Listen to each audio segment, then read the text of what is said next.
Hi friends! Okay, so we're doing Maxwell Maltz Psycho-Cybernetics, Chapter 8, Ingredients of the Success Type Personality and How to Acquire Them.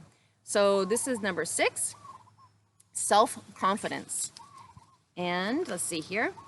So recap of the chapter really quick is if you have clear, concise goals, you're going to have a clear, concise target to shoot for, and you're going to get much better results.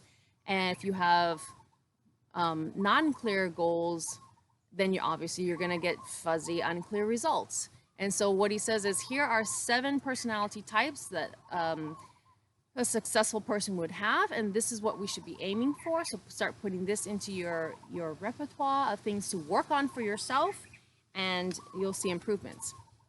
So number 6 is the personality trait of self-confidence. So confidence is built upon an experience of success. It is literally true that success breeds success. Even a small success can be used as a stepping stone for a greater one. I've actually heard people say, you know, when you get out of bed in the morning, pat yourself on the back, give yourself a hand. When you take a shower, brush your teeth, get ready for the day, say, yes, you're doing it, you look great. You know, like giving yourself positive feedback for something that you're like, I should be doing that. And it's like, yeah, but it starts building momentum early in your morning that you're a winner. So, okay. So self-confidence, here we go. Another important technique is to form the habit of remembering past successes and forgetting failures. He's mentioned that before in this book. Practice improves skill. Not because repetition has any value in itself. If it did, we would learn our errors instead of our hits. You know, hits like hit, home run kind of thing. So when you practice, you don't remember every time you missed. You get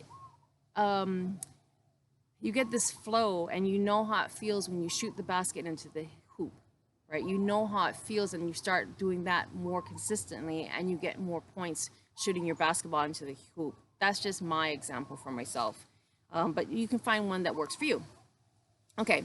If mere repetition were the answer to improve skill, his practice should make him more expert at missing, since that is what he has practiced the most. However, although his misses may outnumber his hits 10 to 1, through practice, his misses gradually diminish and his hits come more and more frequently. This is because the computer in his brain remembers and reinforces his successful attempts and forgets the misses. Why not only remember failures, we impress them upon we not only remember failures, we impress them on we impress them on our minds with emotions. Oh, got it. Okay. So we've talked about this, and you're going to hear it forever. Emotion makes something sink into your subconscious, into your brain. And so if you have something really painful, something very emotional, especially negative, you have to be careful, because you're learning that into you, and that might give you more self-doubt.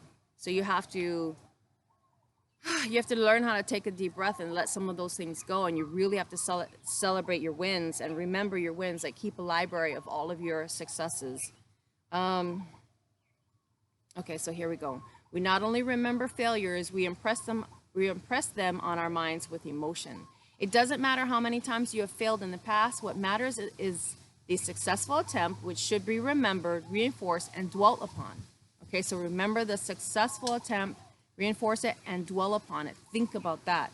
So here's the prescription. Use errors and mistakes in a way to learn them, and then dismiss them from your mind.